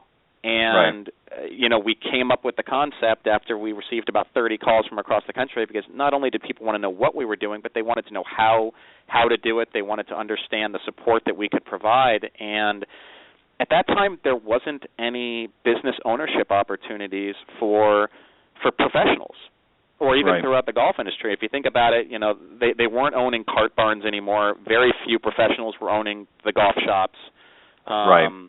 Really, the only opportunities to own a business was if you were going to, you know, back in the day, you could buy a Golf Tech franchise, or you could own a golf course. And those are obviously very capital-intensive investments. And so we came up with the idea of, here's a way to grow the sport. It's a nominal fee to get involved. You know, we had the methods, we had the infrastructure, and we started franchising at the very beginning of 2007. And today we have close to 60 chapters and 2,400 schools, and we've gone through about 360,000 kids to date. Wow, fantastic. Tell us a little. Yeah, that's fantastic. And I remember when Kevin and I were first talking about this, when we set this up, and he was, sort of reading off some of the numbers, and I was thinking to myself, that's incredible when you think about that, how many, youngsters you guys have really touched with this program. And it's not, this is really accessing that, as you said, that sort of target audience, if you will. And it's not just kids that are already in golf or specifically interested in golf, as some sort of a junior program. These are kids from really all walks of life, and as you said, in over 2,400 schools around the country and beyond. So it's touching everybody, and it's allowing everybody to sort of be on the same page, if you will. And then what they do with it beyond that is, again, up to them. But at least they've now been exposed to it, which is something that hasn't really been happening for a long time. And so tell us a little bit how the program actually works. So when you go into a school and the school says, okay, yeah, we're ready, let's sign up. What process happens from there? Well, from there we have to pick where we're going to do it. There's after school programming and even before school programming now is booming across the country and all over the world. And so the key is to decide on a location. And once you decide on a location within the school, you're able to decide on the number of students you can serve. And then you have to promote the program. So you're actually promoting golf and making it available to the general public and the masses that are at that school. So there's a number of ways in which you can promote the program, and you get sign-ups, and with us we have the infrastructure so that it's very easy for parents. They can either go online, they can fill out a form. It really depends on the school, the district, the community-based organization that you're at to sign up. And then we hire instructors from all walks of life, both golf professionals as well as college students, retired people, parents who want to help out and volunteer, and we have a comprehensive training program that they go through. And you run the program, and it's multiple levels, so the kids consistently sign up, they're retained, and you keep doing it. Rinse and repeat. Yeah. Well, how does it now? that's perfect. Now, how many in let's say a specific session?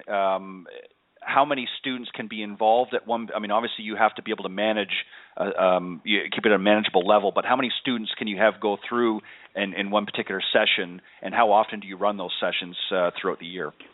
The sessions will run 3 to 4 times a year, and they'll run anywhere between 6 to 10 weeks long, typically for 1 day a week after school or before school for an hour.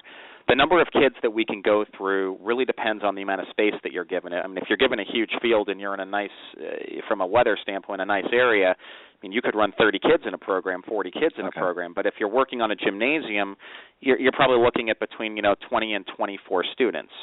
So it really depends, but one of the things that we do in addition to golf skill training is we're also doing classroom management training. We also have standard classroom setup, and by classroom I mean the way we're setting up our golf classes.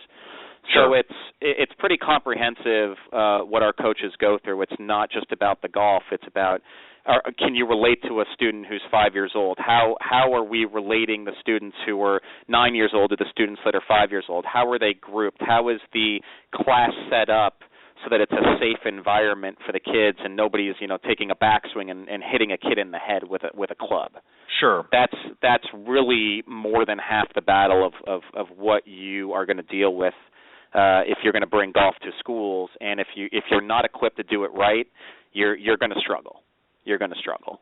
Because we did in the beginning. We made a lot of mistakes in the beginning, I can tell you that. Well, sure. Yeah, any business you're going to have a sort of a trial and error period, but you've now sort of molded into sort of the perfect machine, if you will. How long does the sessions generally last? Like, once you go in and the sessions begin, is it like an hour long? Is it 40 minutes, or what generally is the rule of thumb? The average is it's an hour after or before school. So that each day that they're there is an hour after school, and then you're running between 6 to 10 weeks long. So it's 6 to 10. They're getting between 6 to 10 hours of instruction per session.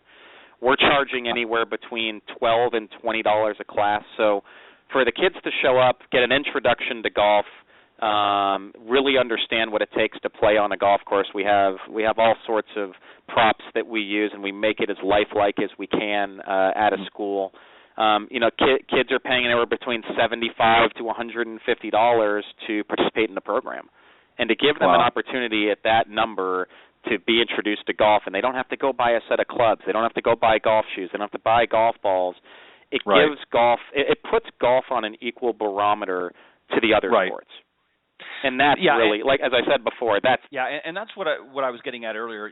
I've said for years now that really this is really the way that we needed to approach it, because to sort of do it the old-fashioned way, and you could certainly get some hand-me-down clubs if you were a kid from your dad or something, or even if your mother was playing, but for the girls, but really a lot of kids didn't get access for that very reason, is they just the equipment was expensive, they just didn't have access to it, or they didn't have access to a course. But now they're getting exposed to the game in a different light, and then I'm sure a lot of them are going back and saying, Mom, Dad, can I get some clubs? I want to go and play golf. So which is good for the industry in that respect. But at least it's introducing them, to a sport that normally they may not have access to, given some of the past circumstances. So I think it's fantastic, and I was very excited, as I said, when Kevin first approached me on this, having you on the program. Now you also cover other areas, health, fitness, and things like that. Talk about some of that. That's obviously more of the classroom.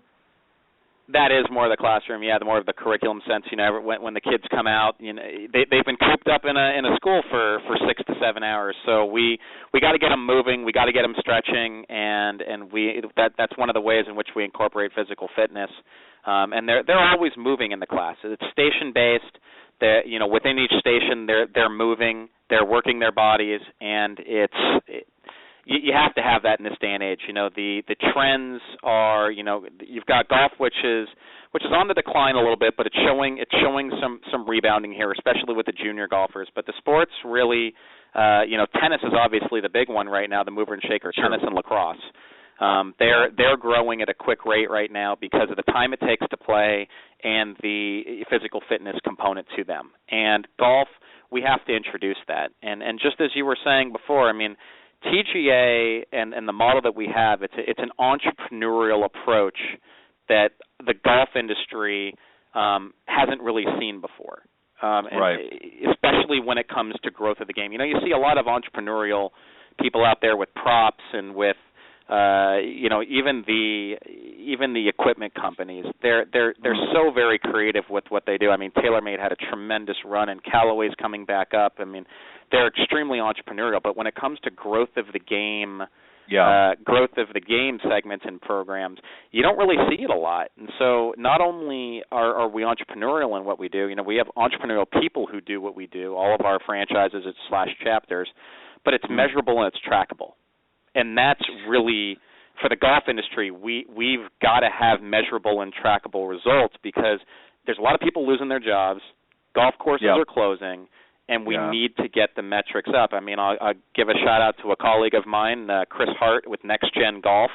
They're starting to interact with the millennials, and he's doing a great job for people in that age bracket to be able to participate in golf, play in some tournaments, play in some fun events, and we need more people like that.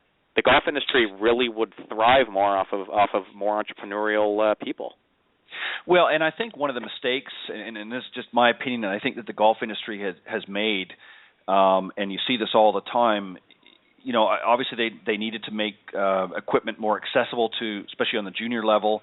So I can understand coming out with less expensive equipment. But what a lot of the courses started doing in order to, sort of spruce up their, their run, if you will, is they started really slashing their green fees to a point where they almost can't go back.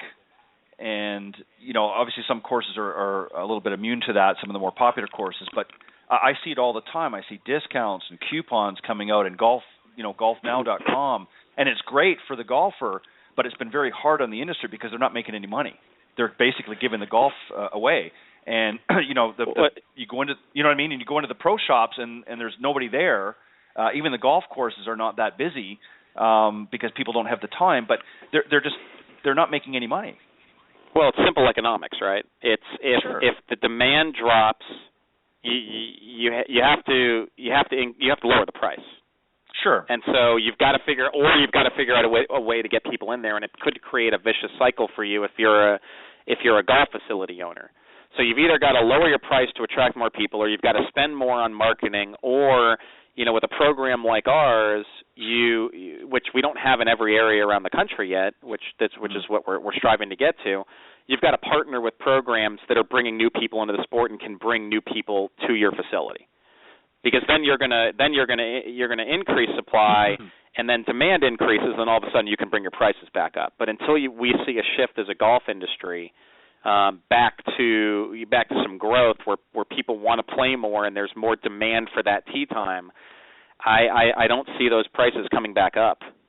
No, and you're right, and I mean, you're exactly right. I think you do have to sort of find a balancing point, but I know for a fact, especially down here in Florida, where you're basically tripping over a golf course every quarter of a mile.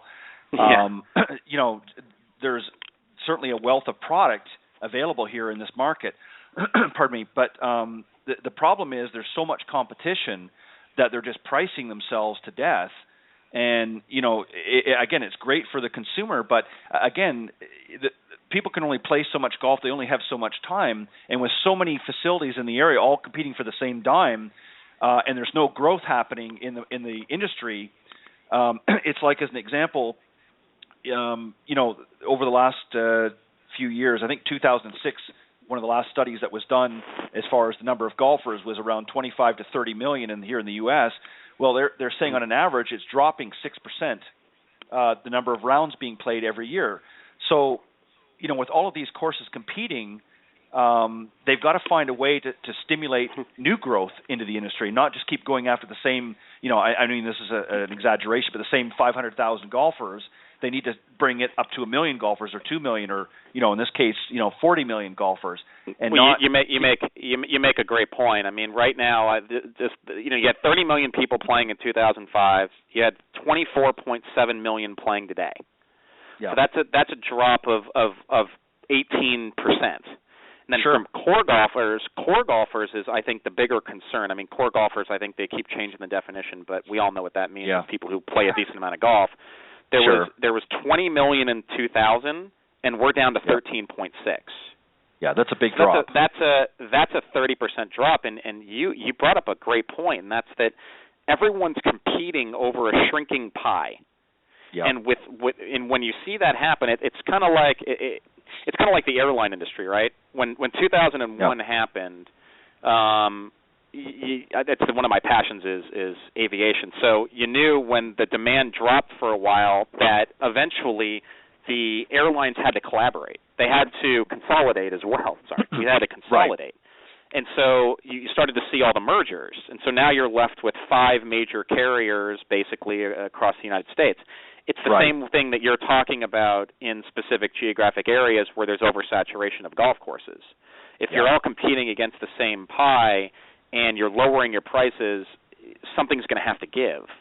So either the golf course is someone's going to compensate by having much less manicured greens, or they're going to have just different. It's going to be different playing conditions for people, and then they're going to go where the better playing conditions are, and then they're going to look at price, and eventually somebody's going to fall by the wayside. But it's the same thing if you look at the golf industry overall. It's the same thing that these manufacturers are going against.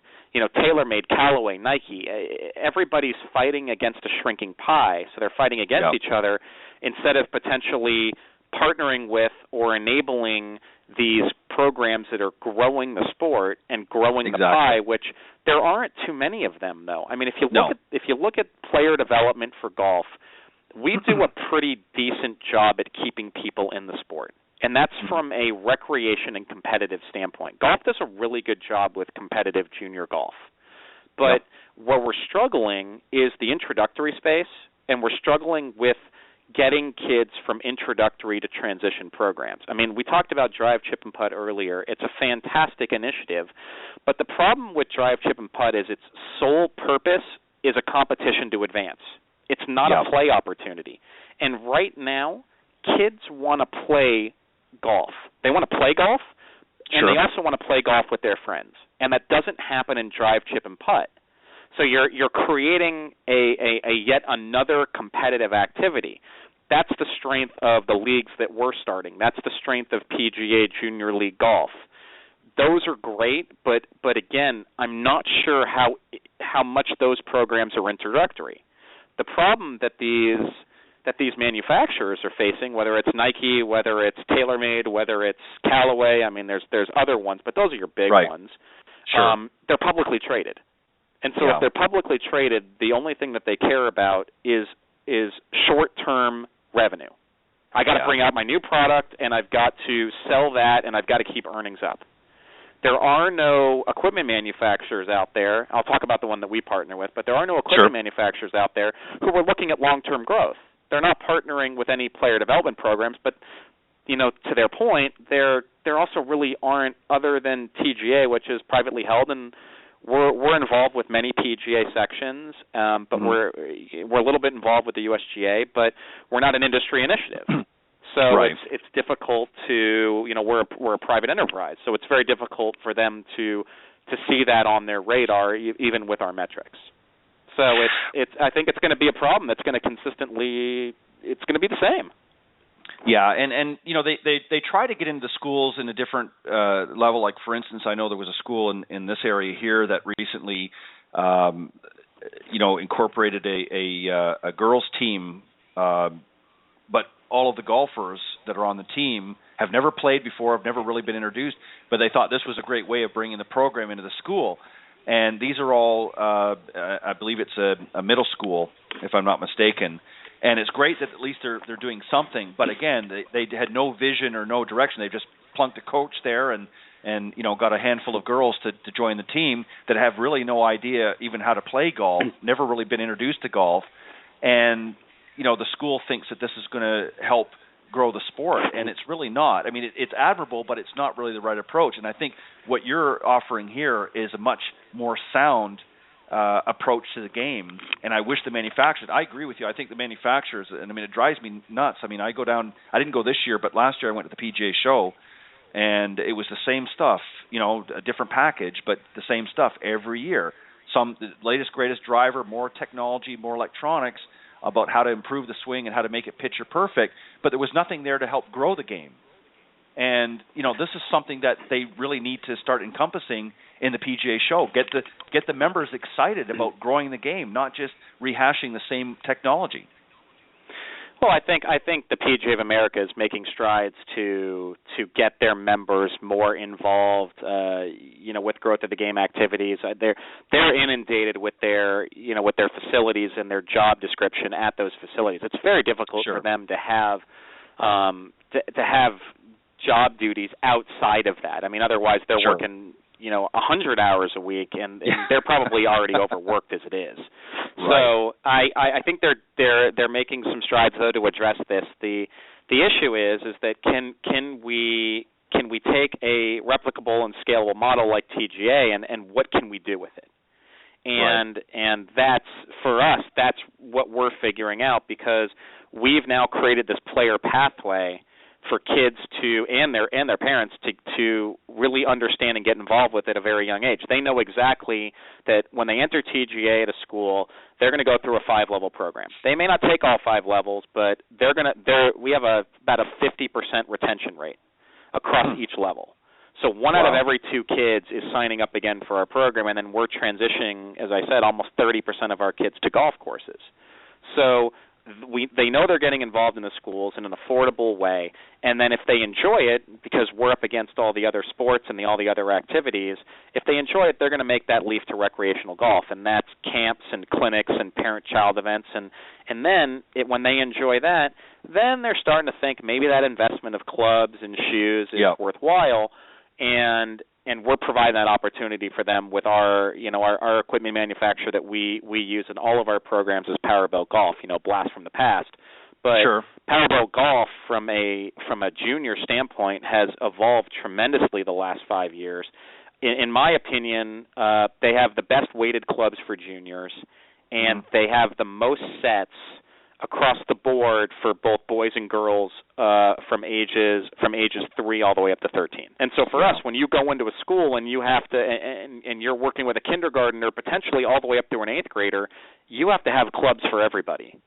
And so they provide us a great solution for that. And there really isn't any other manufacturer out there that does that. I mean, look at TaylorMade. I'm not even sure TaylorMade makes junior clubs anymore. Callaway makes them, but I think they're only in 2 sizes. And so when you're looking at these other sports that are growing, you're looking at tennis. You're looking at how they have rackets for every age across the board that fits in their hands and is the correct size, and courts that are the correct size for their kids to learn on, and balls that don't bounce so much, so that you're progressed into the sport. That's where golf lacks. We don't have that. There is no progression. Yeah, and also too, it sports like tennis that transcend across different areas as well. I mean, for instance, you go in and you can buy a tennis racket for under $15, and especially the youth ones, exactly, and a sleeve of tennis balls. I can't remember now what they are, but very inexpensive. So again, you have that issue of a cost where that eliminates.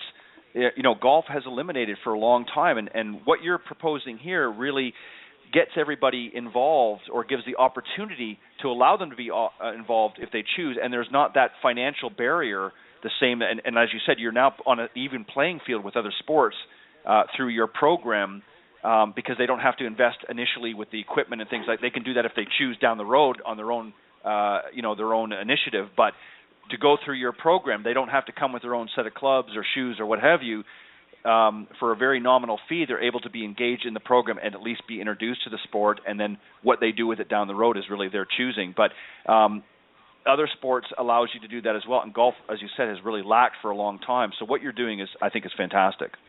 We've lacked the progression, and as you said, we're on the same financial playing field, but we're also on the same time playing field as well. Sure. And that's even more important. I mean, everybody's saying that the barriers to entry in golf are it's too expensive and it takes too much time. And I buy the time factor. I don't buy the expensive factor, because you can go to a golf shop, pick up some used clubs, and go play on a municipal course for $30 in most areas. So I don't, or hit a bucket of balls for $6. I don't really buy the price. I think that there's a stigma there. But I think that's exactly what I was going to say. Was that there's a stigma for sure. Absolutely, and for the amount of growth that golf can achieve, only 5% of America play, and less than 5%. And so we keep going back to the same point, and that's that if you make it available, if you make it on the same playing field financially, time frame wise, you have a chance to succeed. But if you don't have programs that put that into play, you're in trouble. I mean, the PE programs. I mean, look at the PE programs out there for youth. It's the First Tee has done a wonderful job at impacting youth. They've done a great job with the national school program. They probably have the best online training program that I've ever seen. But the issue that they're facing is they can't get enough PE teachers to commit to do the program. They're getting them to train on the program, but they're not getting them to commit. And so the metrics that they have and that they're using, they're questionable. They're absolutely questionable in terms of the number of students that they're reaching. Otherwise, I think golf would have grown a lot more in the past 10 years. So I think what we've got to have from a program standpoint is we need to have a self-sustaining, scalable model that has measurable and trackable results. That's what the golf industry needs, and more of those programs. Because if we do, it's only going to help golf courses. It's only going to help the manufacturers. It's only going to help the professionals, and it's got to grow across all fronts. Yeah.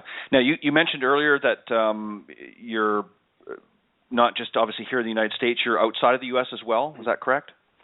We are. We have 2 chapters in Canada, and we have one in Spain that I'm actually going to next week. Wow, fantastic.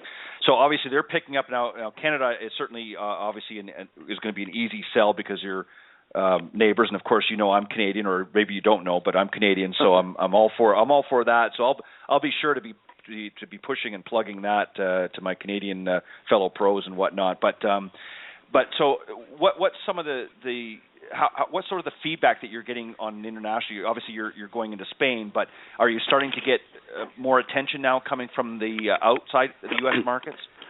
We do. We get inquiries.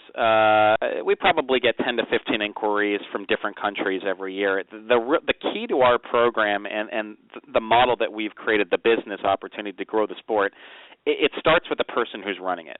When we have a great person who runs the program, it works. I mean, the program sells itself not only to the schools but to the parents, because it's a great value proposition for the parents to get into something that they otherwise wouldn't have had the opportunity. And if you've got a good person who's working the business, who's promoting the business, who is getting into the schools, making the relationships, partnering with the golf courses, it works. Across Canada, it's doing very well. I mean, we have 2 chapters, one in Sault Ste. Marie, one in London, Canada, and it works. You have to have the right local stakeholder. If you have the right local stakeholder and you have a solid program and infrastructure behind them, that's what drives growth. If you're going to drive growth of golf, it needs to go community by community. And that's why the local stakeholders are so important. One of our mottos here at TGA is you got to think globally but act locally. Right. And so we do that. We learn from what everyone's doing across the country, but we know that there are different nuances in each area. And that's what it takes to grow golf. Because it is, right now it's a niche sport, and because it's not available to everyone, you've got to have the right local stakeholder. And it's the same thing for a business model. If we have a great person running our program, because what we realized pretty recently actually is what we provide and what makes us great. And what makes us great is the curriculums that we have, as well as the business infrastructure that we provide. We run into people who try to do golf programs at schools all over the place. And they get to 5 to 7 schools, but they don't have the business infrastructure or the economies of scale to grow. Whereas our people are averaging 30 to 40 schools in a territory and have the efficiency behind them to be able to impact an entire community. Wow. That's really, I think, is the differentiator for TGA and what we provide. And I know that you're in. You said over 2,400 schools, and you've got, I believe you said 60 chapters. How many states are currently is the program active in? Is it pretty much most of the states now, or is there still a few? No. You're putting me on the spot, but I think it's in the mid to high 20s.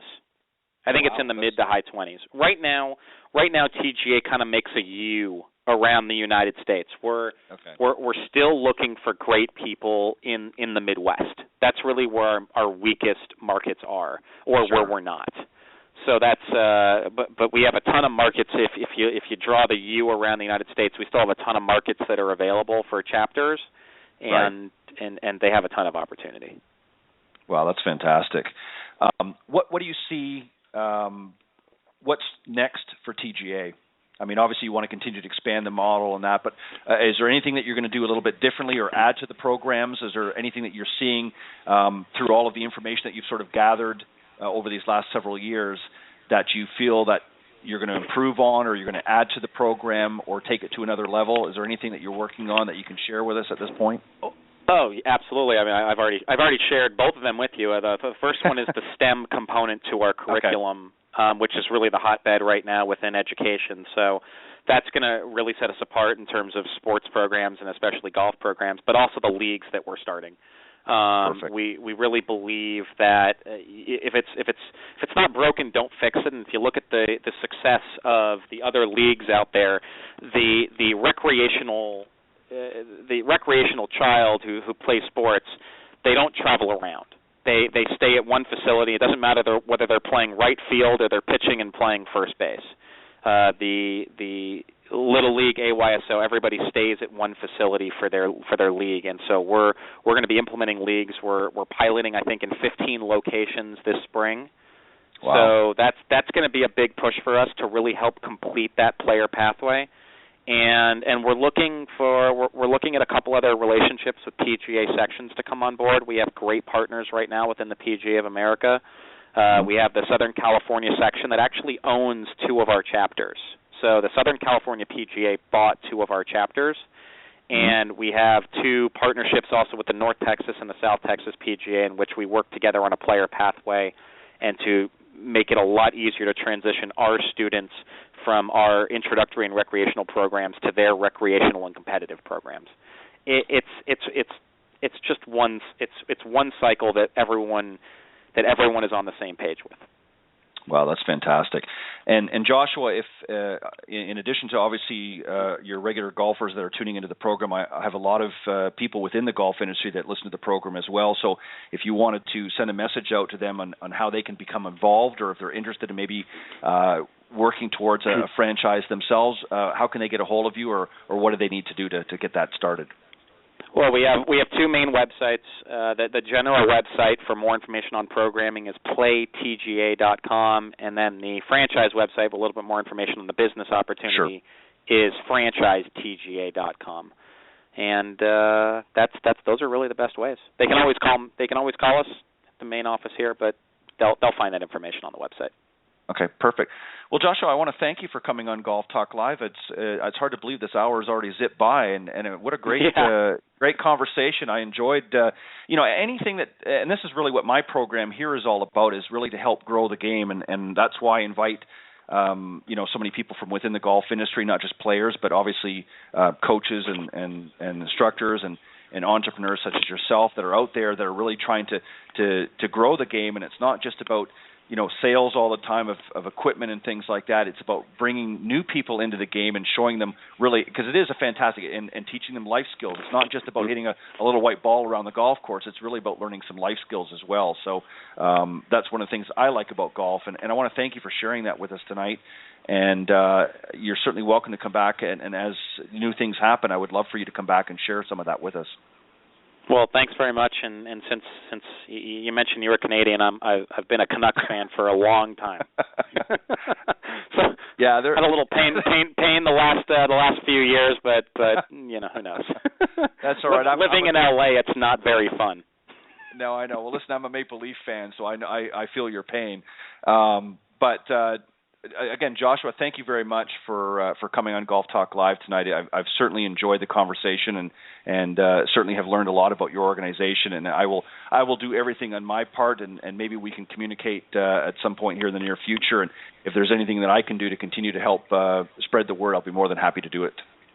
Perfect. Well, thanks so much, Ted. All right. Have a great evening, and Joshua, much continued success with TGA.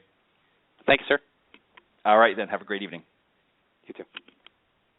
All right, that is pretty much the end of the program tonight. That was my special guest, Joshua Jacobs. He is the founder and CEO of TGA, and what a great organization. I love the fact that he's doing something to help grow this game, and just it sounds like it's just a fantastic business model, and I strongly urge those of you that were tuning in, by all means, to visit either of the websites at www.playtga.com, or if you're interested in a franchise opportunity, go to franchisetga.com, and you'll learn a little bit more about and be able to get in touch with them as well if you're interested. But again, thank you to my special guest, Joshua Jacobs, the founder and CEO of TGA Premier Junior Golf, and also to my panel earlier on, Allison Kurt, Todd Elliott, and Pete Buchanan for joining me here on the Coach's Corner panel. Had a great session as well with that.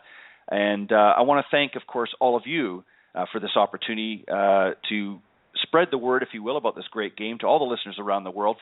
I want to thank you for faithfully tuning into Golf Talk Live each and every week. I certainly have a great amount of enjoyment and pleasure of having a number of highly talented coaches, teaching professionals, authors, and, of course, entrepreneurs stop by the program, and it's through their participation and guest appearances that really help to make Golf Talk Live a first-class show. Again, a special thank you to my guests this evening for coming in and sharing their thoughts and input on the Coach's Corner panel, and again for Joshua Jacobs for coming on and talking about TGA.